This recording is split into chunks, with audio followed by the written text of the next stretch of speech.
Part 1.10, Jesus is taken to prison. Let us go on with this painful story, which you will have to carry to as many people as you can. I will enlighten all of you in the way you will do it. When the soldiers were taking me prisoner, Peter was amid the crowd, half hidden in one of the courtyards. We exchanged glances. He was wide-eyed. It was only for a fraction of a second, and yet, I told him so much. I saw him cry bitterly over his sin, and with my heart I told him, "The enemy has tried to possess you, but I do not abandon you. I know that your heart has not denied me.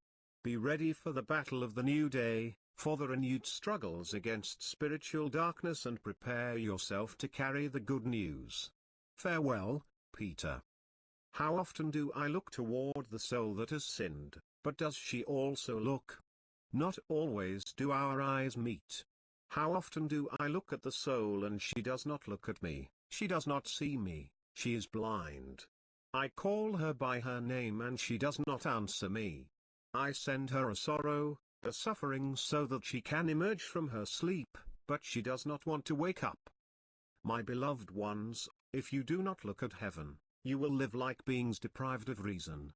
All of you, raise your heads and contemplate the homeland that awaits you.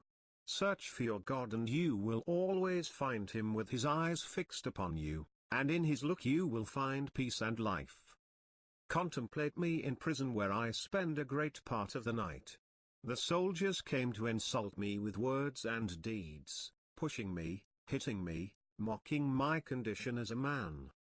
Close to dawn, having had their fill of me, they left me alone, tied up in a dark, damp and foul-smelling room, full of rats. I was tied in such a way that I had to remain standing or sitting on a pointed stone, which was all they gave me for a seat. My aching body was soon stiff with cold.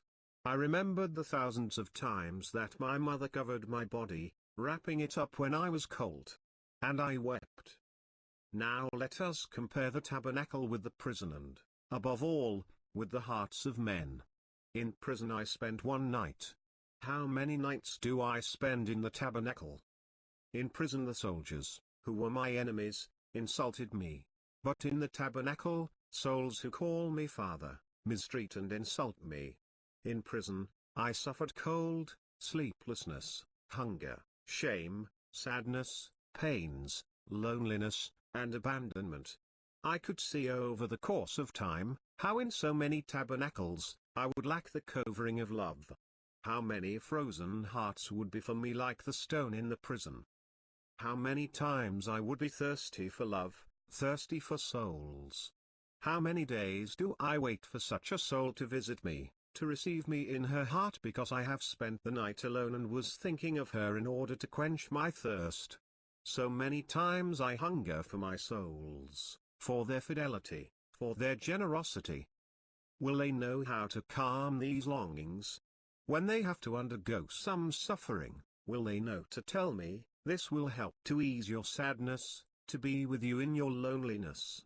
And, oh, if at least united to me, and as long as you would console my heart, you would endure everything peacefully and be strengthened. In prison I felt shame when I heard the horrible words that were hurled against me, and that shame grew when I later saw that those same words would be repeated by beloved souls. When those filthy and repugnant hands dealt me blows and slaps, I saw how often I would be struck and slapped by so many souls who, without purifying themselves of their sins, without cleaning their house with a good confession, would receive me in their hearts. Those habitual sins would deal me blows repeatedly. When they forced me to get up by shoving me, being without strength and because of the chains that bound me, I would fall to the ground. I saw how so many souls, tying me up with the chains of their ingratitude, would let me fall upon the stones, renewing my shame and prolonging my loneliness. Chosen souls, contemplate your spouse in prison.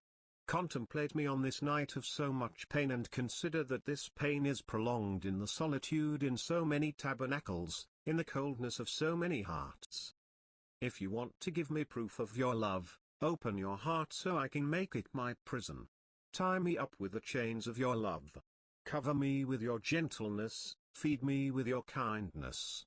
Quench my thirst with your zeal. Console my sadness and abandonment with your faithful company. Make my shame disappear with your purity and righteous intentions. If you want me to rest in you, avoid tumultuous passions, and in the silence of your soul, I shall sleep peacefully. Now and then you will hear my voice that softly tells you, my spouse, you who are now my rest, I will be yours through eternity. To you, who provide me the prison of your heart with so much dedication and love, I promise that my reward shall have no limits, and the sacrifices that you have made for me during your life will not weigh you down.